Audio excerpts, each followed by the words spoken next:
Here we are, folks. We're back. It's Alan Watts's The Book, the final conclusion, chapter 6. It's going to be a quick one. It's going to be a great one. He takes all these big concepts, all these big confusing things. Oh, the world's so scary. We're going to merge it. We're going to blend it. What are we going to talk about? We're going to talk about it. We're all here. I've got the mic rocking and rolling. We got Sleepy Mishka back there. Keep an eye on him. And let's get into it, all right, folks? Chapter 6, It. Just as true humor is laughter at oneself, true humanity is knowledge of oneself. Other creatures may love and laugh, talk and think, but it seems to be the special peculiarity of human beings that they reflect, that they think about thinking and know that they know. This, like other feedback systems, may lead to vicious circles and confusions if improperly managed. But self-awareness makes human experience resonant. It imparts that simultaneous echo to all that we think and feel as the box of a violin reverberates with the sound of the strings.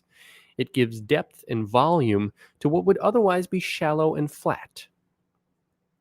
Self-knowledge leads to wonder, and wonder to curiosity and investigation, so that nothing interests people more than people, even if it's only one's own person. Every intelligent individual wants to know what makes him tick, and yet is at once fascinated and frustrated by the fact that oneself is the most difficult of all things to know. For the human organism is, apparently, the most complex of all organisms, and while one has the advantage of knowing one's own organism so intimately, from the inside that is, there's also the disadvantage of being so close to it that one can never quite get at it. Nothing so eludes conscious inspections as consciousness itself. This is why the root of consciousness has been called, paradoxically, the unconscious. The people we are tempted to call clods and bores are just those who seem to find nothing fascinating in being human. Their humanity is incomplete, for it has never astonished them. There is also something incomplete about those who find nothing fascinating in being. You may say that this is a philosopher's professional prejudice, that people are all defective who lack a sense of the metaphysical. But anyone who thinks at all must be a philosopher, a good one or a bad one, because it is impossible to think without premises, without basic, and in this sense metaphysical, assumptions about what is sensible, what is the good life, what is beauty, and what is pleasure. To hold such assumptions, consciously or unconsciously, is to philosophize. I guess that is a real word, philosophize. The self-styled practical man of affairs who poo-poos philosophy, has a lot of windy notions, is himself a pragmatist or a positivist. Bad one at that. He has no thought to his position. If the human organism is fascinating, the environment which accompanies it is equally so, and not merely as a collection of particular things and events. Chemistry, biology, geology, and astronomy are special fascinations with the details of our environment, but metaphysics is fascination with the whole thing. I find it almost impossible to imagine a sensitive human being bereft of metaphysical wonder. A person who does not have that marvelous urge to ask a question that cannot quite be formulated. If, as we have been arguing, the only real action, as Desjardins put it, is the universe, and the only real thing is everything, then what is it? Yet the moment I have asked this question, I must question the question. What sort of answer could such a question have? Ordinarily, one answers the question, what is it, by putting the designated thing or event into a class, animal, vegetable, or mineral, solid, liquid, gas, running, jumping, or walking. But what class will fit everything? What can possibly be said about everything? To define is to limit, to set boundaries, to compare and contrast. And for this reason, the universe, the all, seems to defy definition. At this point, the mind runs into an apparently absolute limitation, and one may well argue that it is therefore a misuse of the mind to ask such a question. Just as no one in his senses would look for the morning news in a dictionary, no one should use speaking and thinking to find out what cannot be spoken or thought. Logically, then, the question, what is everything, has no meaning, even though it seems to be profound. As Wittgenstein suggested, people who ask such questions may have a disorder of the intellect, which can be cured by philosophical therapy. To do philosophy, as he put it, is to think about thinking in such a way that we can distinguish real thinking from nonsense. But this neat logic does not get rid of the urge to know, which expresses itself, however ineptly, in the question. As I said at the beginning, it is just unbelievably odd that anything is happening at all. Yet how am I to express this feeling in the form of a sensible question which could have a satisfactory answer? The point is, perhaps, that I'm not looking for a verbal answer, just as when I ask for a kiss, I do not want a piece of paper with "a kiss" written on it. It is rather that a metaphysical wonder looks for an experience, a vision, a revelation which will explain without words why there is a universe and what it is, much as the fact of loving explains why we are male and female. It could be said, then, that the best answer to what is everything is look and see. But the question almost always implies a search for something basic to everything, for an underlying unity which our ordinary thinking and feeling do not grasp. Thought and sensation are analytical and selective, and thus present the world as no more than a multiplicity of things and events. Man has, however, a metaphysical instinct which apparent multiplicity does not satisfy.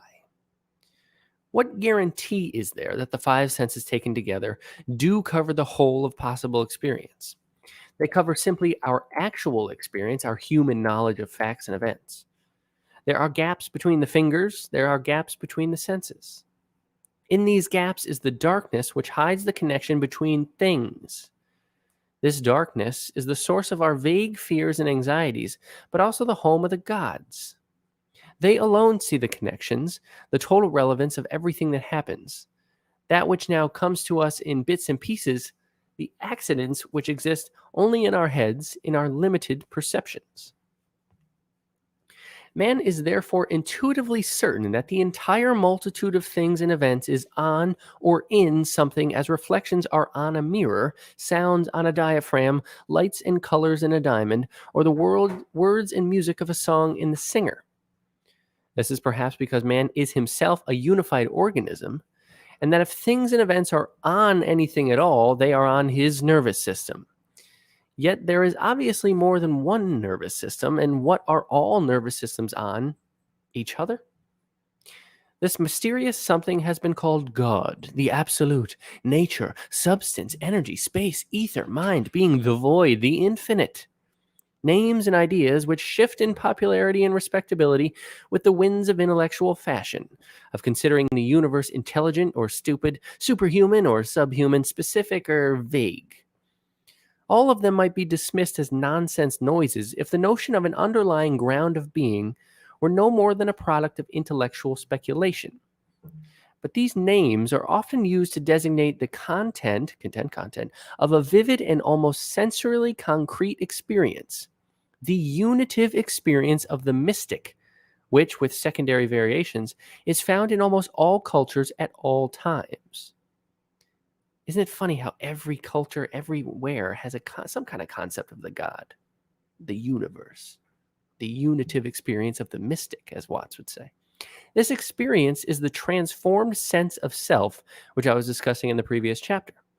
Though in naturalistic terms, purified of all hocus pocus about mind, soul, spirit, and other intellectually gaseous words. Despite the universality of this experience and the impressive regularity with which it is described in the same general way, tough-minded types regard it as a commonly recurring hallucination with characteristic symptoms, like paranoia, which adds nothing to our information about the physical universe. Just as we cannot say anything about everything, so, they argue, one cannot feel or experience anything about everything. For all our senses are selective. We experience by contrast just as we think by contrast. To experience something underlying all experiences would thus be like seeing sight itself as something common to everything seen. In terms of what color, what shape, other than all mutually contrasting colors and shapes, could we see sight itself? Yet metaphysics, like philosophy as a whole, is not something which can be simply cured or abandoned as if it were an intellectual disease.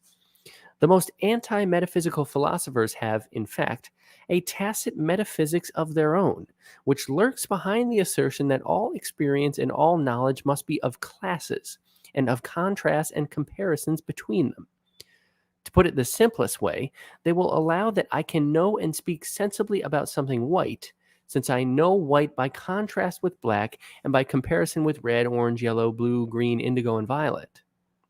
They will allow meaningful statements about dogs and cats because they are organic as distinct from inorganic, mammals as distinct from marsupials, and, though frisky, have clearly defined boundaries which demark them from the whole world of non-dogs and non-cats.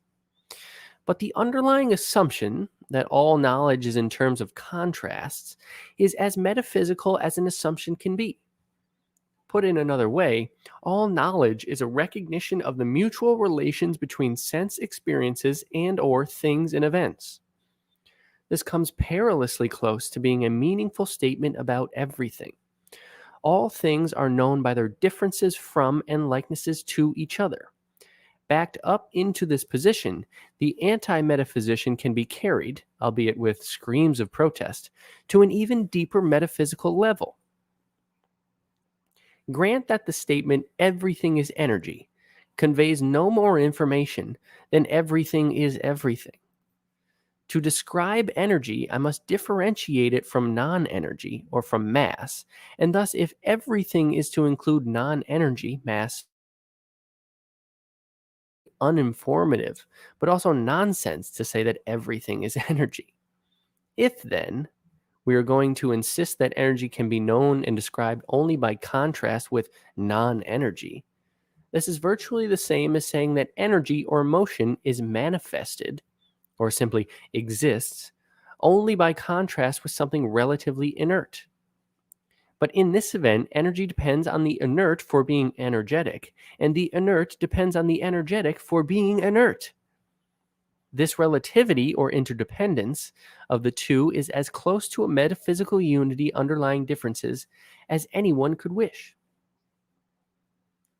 I have sometimes thought that all philosophical disputes could be reduced to an argument between the partisans of Prickles and the partisans of goo. This is a very good, quite deep Watts theory here. The prickly people are tough-minded, rigorous, and precise, and like to stress differences and divisions between things. They prefer particles to waves and discontinuity to continuity. The gooey people are tender-minded romanticists who love wide generalizations and grand syntheses. They stress the underlying unities and are inclined to pantheism and mysticism. Waves suit them much better than particles as the ultimate constituents of matter, and discontinuities jar their teeth like the compressed air drill.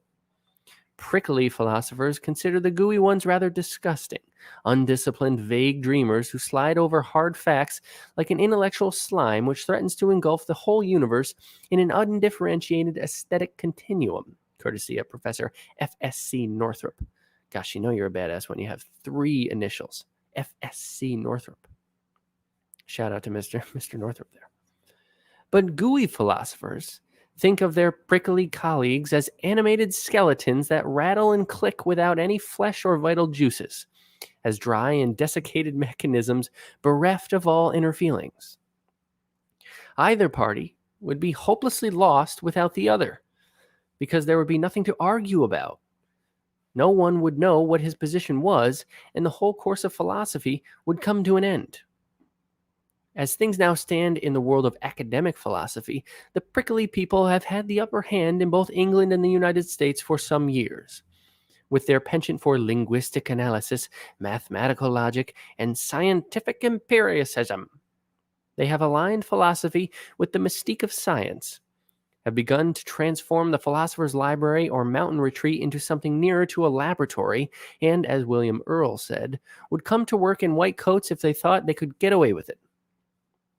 The professional journals are now as satisfactorily unreadable as treatises on mathematical physics, and the points at issue as minute as any animalcule in the biologist's microscope. But their sweeping victory over the gooey people has almost abolished philosophy as a discipline, for we are close to the point where departments of philosophy will close their offices and shift the remaining members of their faculties to the departments of mathematics and linguistics. Historically, this is probably the extreme point of that swing of the intellectual pendulum, which brought into fashion the fully automatic model of the universe, of the age of analysis and specialization, when we lost our vision of the universe in the overwhelming complexity of its details. But by a process which Carl Jung called enantiotrioma, forgive me, the attainment of any extreme position is the point where it begins to turn into its own opposite, a process that can be dreary and repetitious without the realization that opposite extremes are polar and that poles need each other. There are no prickles without goo and no goo without prickles. To go anywhere in philosophy, other than back and forth, round and round, one must have a keen sense of correlative vision. This is a technical term for a thorough understanding of the game of black and white, whereby one sees that all explicit opposites are implicit allies, correlative in the sense that they go with each other and cannot exist apart. This, rather than any miasmic absorption of differences into a continuum of the ultimate goo, is the metaphysical unity underlying the world. For this unity is not mere oneness as opposed to multiplicity, since these two terms are themselves polar. The unity or inseparability of one and many is therefore referred to in the Vedanta philosophy as non-duality or Advaita, to distinguish it from the simple uniformity. True, the term has its own opposite duality, for insofar as every term designates a class, an intellectual pigeonhole, every class has an outside polarizing its inside. For this reason, language can no more transcend duality than paintings or photographs upon a flat surface can go beyond two dimensions. Yet by the convention of perspective, certain two-dimensional lines that slant towards a vanishing point are taken to represent the third dimension of depth. In a similar way, the dualistic term non-duality is taken to represent the dimension in which explicit differences have implicit unity. It is not at first easy to maintain correlative vision. The Upanishads describe it as the path of the razor's edge, a balancing act on the sharpest and thinnest of lines.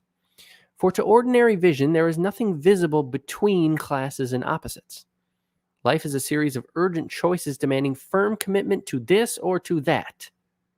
Matter is as much like something as something can be, and space is as much like nothing as nothing can be. Any common dimension between them seems inconceivable, unless it is our own consciousness or mind, and this doubtless belongs on the side of matter, everlastingly threatened by nothingness. Yet with a slight shift of viewpoint, nothing is more obvious than the interdependence of opposites. But who can believe it? Is it possible that myself, my existence, so contains being and nothing that death is merely the off interval in an on-off pulsation which must be eternal? Because every alternative to this pulsation, i.e., its absence, would in due course imply its presence? Is it conceivable, then, that I am basically an eternal existence momentarily and perhaps needlessly terrified by one half of itself because it has identified all of itself with the other half? If the choice must be either white or black, must I commit myself to the white side so that I cannot be a good sport and actually play the game of black and white with the implicit knowledge that neither can win? Or is all this so much bandying with the formal relations between words and terms without any relation to my physical situation?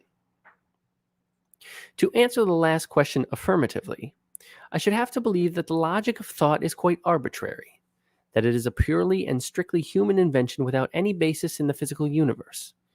While it is true, as I had already shown, that we do project logical patterns, nets, grids, and other types of calculus upon the wiggly physical world, which can be confusing if we do not realize what we are doing. Nevertheless, these patterns do not come from outside the world. They have something to do with the design of the human nervous system, which is definitely in and of the world.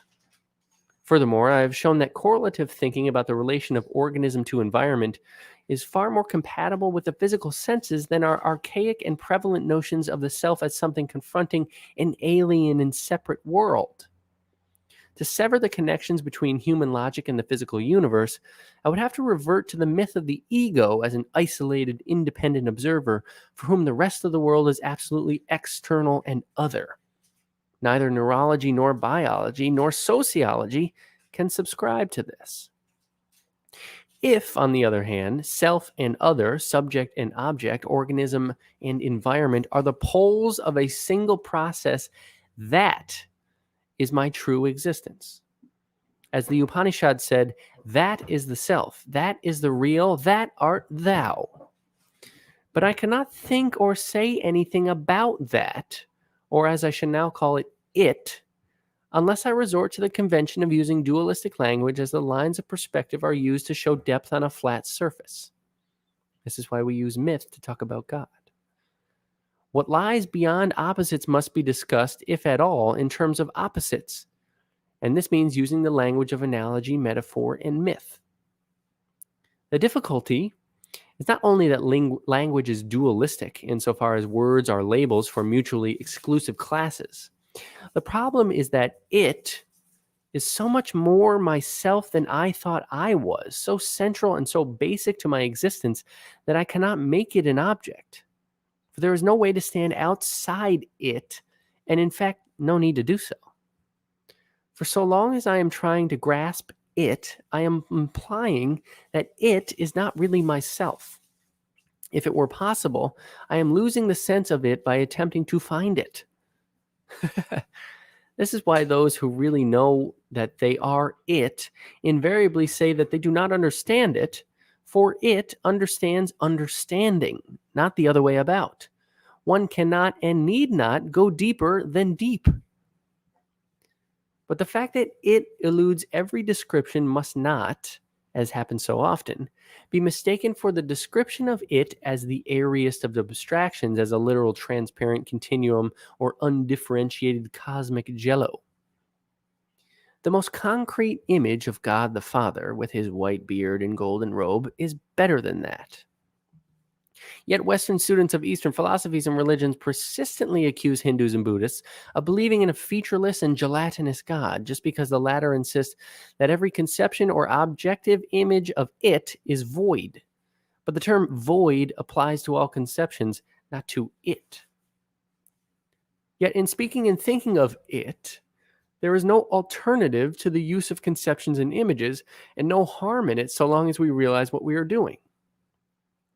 Idolatry is not the use of images, but confusing them with what they represent.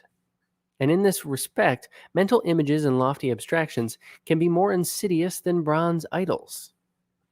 You were probably brought up in a culture where the presiding image of it has for centuries been God the Father, whose pronoun is he, and because it seems too impersonal and she would of course be inferior.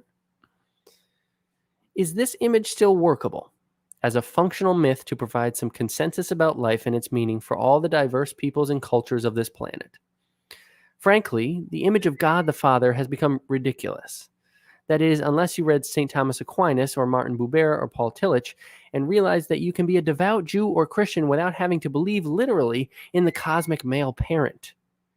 Even then, it is difficult not to feel the force of the image, because images sway our emotions more deeply than conceptions. As a devout Christian, you would be saying day after day the prayer, "Our Father who art in heaven." And eventually it gets to you.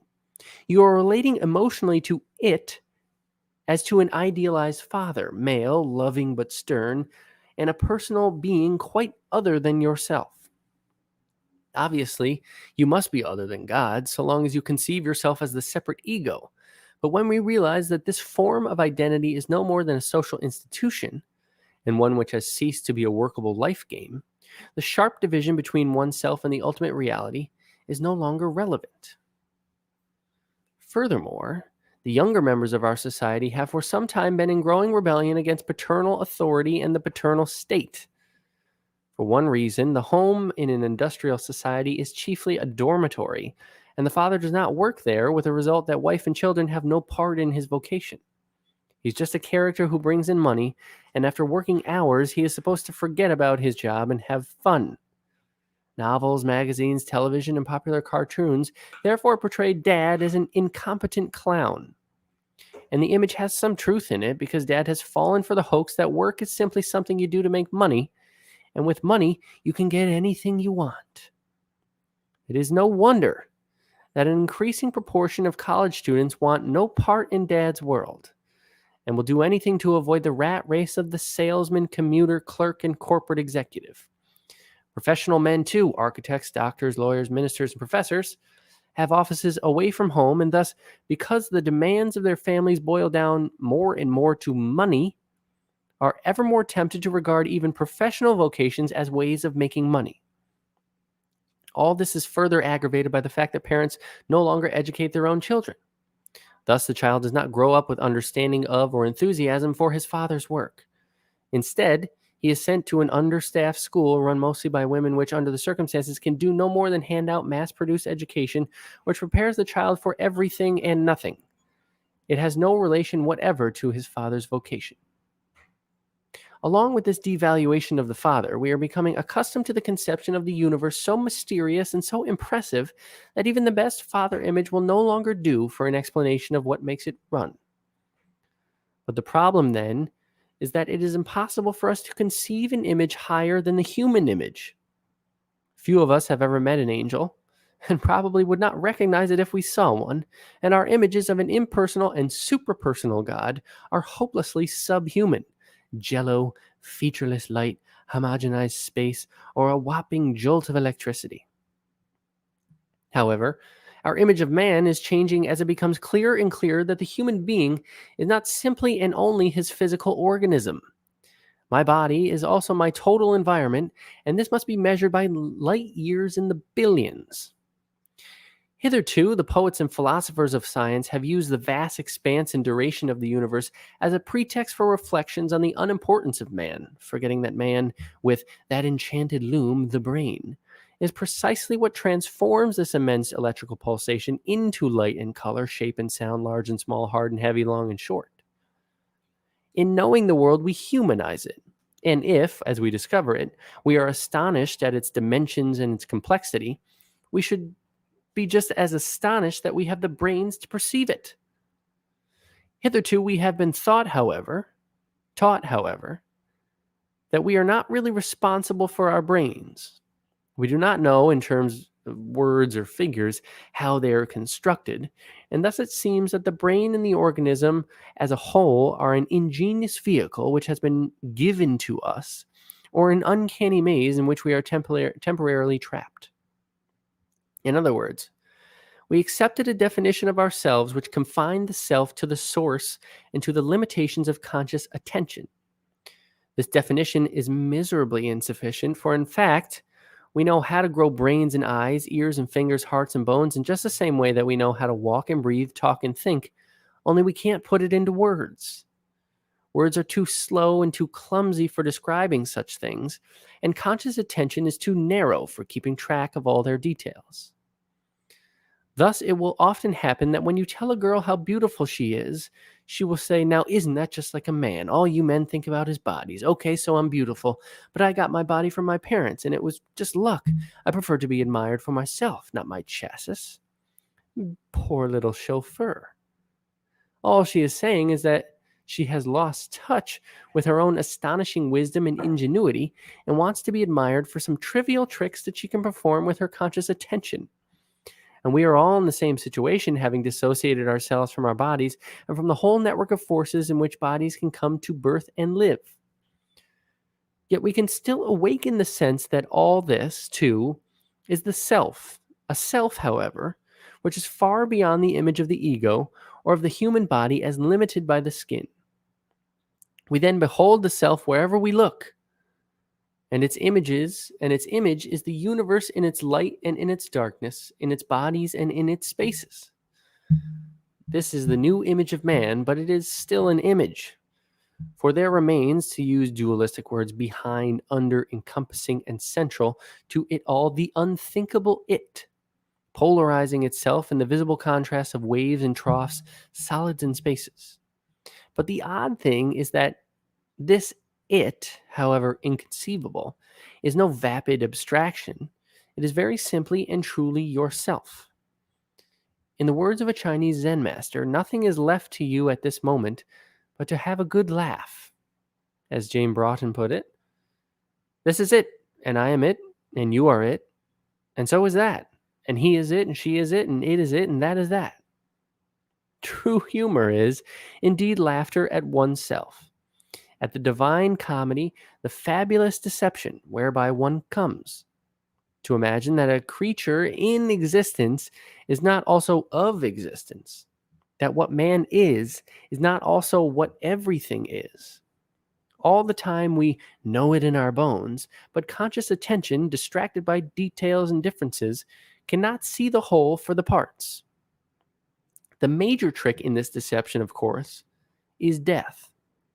Consider death as the permanent end of consciousness, the point at which you and your knowledge of the universe simply cease, and where you become as if you had never existed at all. Consider it also on a much vaster scale, the death of the universe, at the time when all energy runs out, when, according to some cosmologists, the explosion which flung the galaxies into space fades out like a skyrocket. It will be as if it had never happened, which is, of course, the way things were before it did happen. Likewise, when you are dead, you will be as if you were before you were conceived. So there has been a flash of consciousness, or a flash of galaxies. It happened, even if there was no one left to remember. But if, when it has happened and vanished, things are at all as they were before it began, including the possibility that there were no things, it can happen again. Why not? On the other hand, I might suppose that after it has happened, things aren't the same as they were before. Energy was present before the explosion, but after the explosion died out, no energy was left. Forever and ever, energy was latent. Then it blew up, and that was that.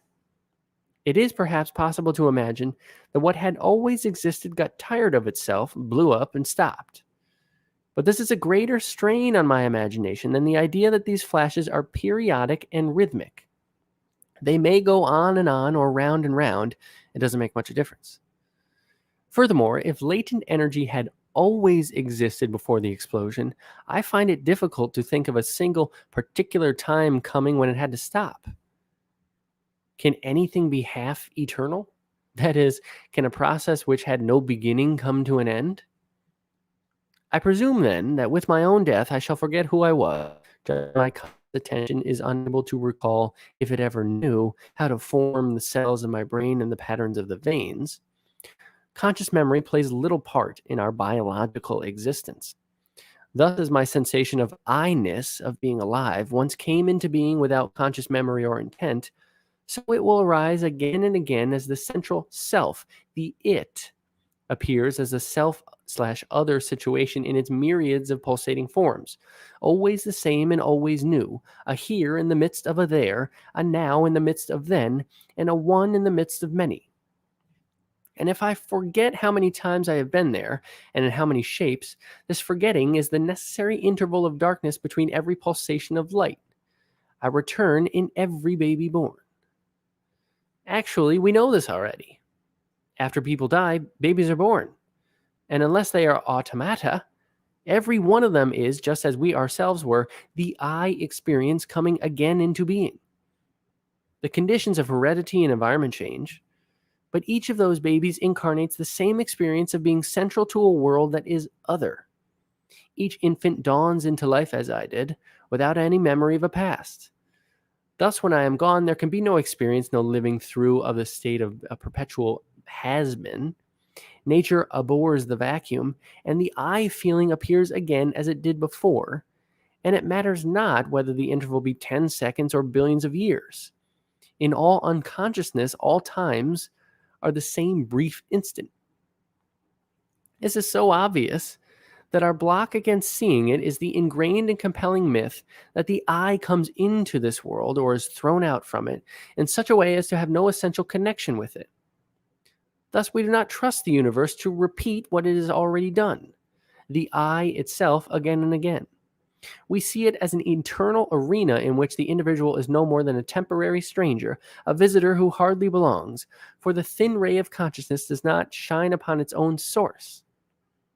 In looking out upon the world, we forget that the world is looking at itself through our eyes and through its. Now you know. Even if it takes you some time to do a double take and get the full impact. It may not be easy to recover from the many generations through which the fathers have knocked down the children like dominoes, saying, "Don't you dare think that thought. You're just a little upstart, just a creature, and you'd better learn your place." On the contrary, you're it, baby. But perhaps the fathers were unwittingly trying to tell the children that it plays it cool. You don't come on, that is, on stage, like it, because you really are it. And the point of the stage is to show on, not to show off. To come on like it, to play at being God, is to play the self as a role, which is just what it isn't. When it plays at being everything else.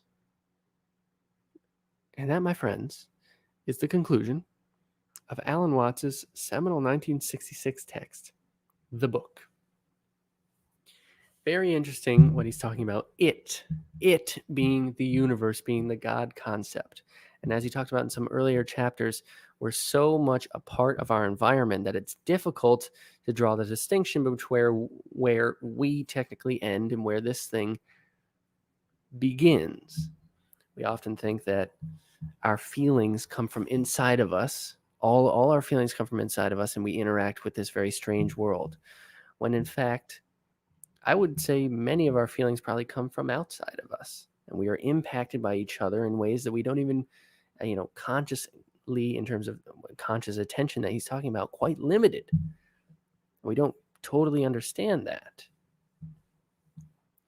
And so Ram Dass, towards the end of his life, came to a realization and had a sort of spiritual moment where he realized, Ram Dass, you're in a school. Why don't you start taking the curriculum? And so while it is true that we are all and everything, we're also here now doing a thing. Jack Kornfield says, we have one foot in eternity, and yet you also still have to remember your zip code. You got to put gas in your gas tank.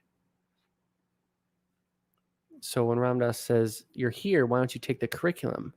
This means harmonizing with the things that you are presented with in your life and not resisting them to the extent that you can.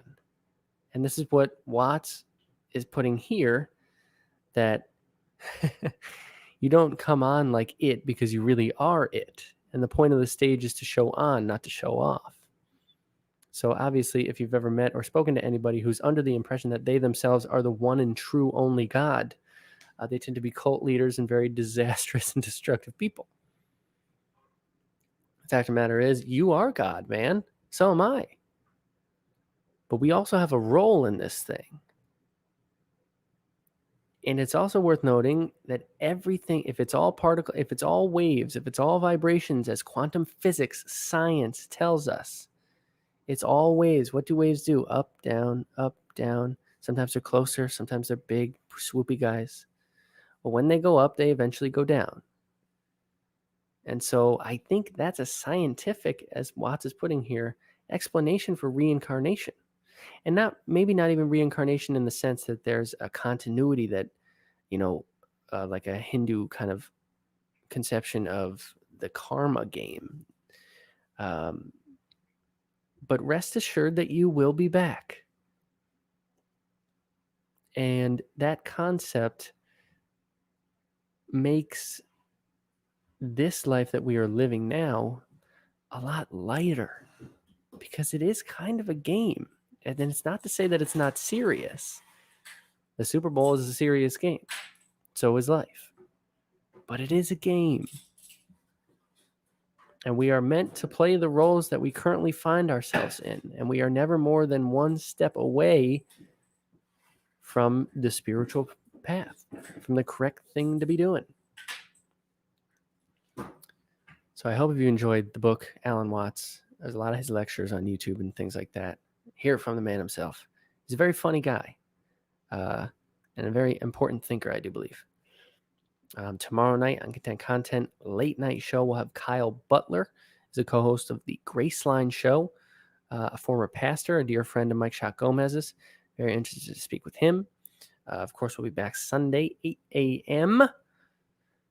I'll be there. Mike will be there. It's going to be a grand old time. And of course, if you go to linktree.com/content content, you can see all the chapters if you missed one or you just want to watch them again.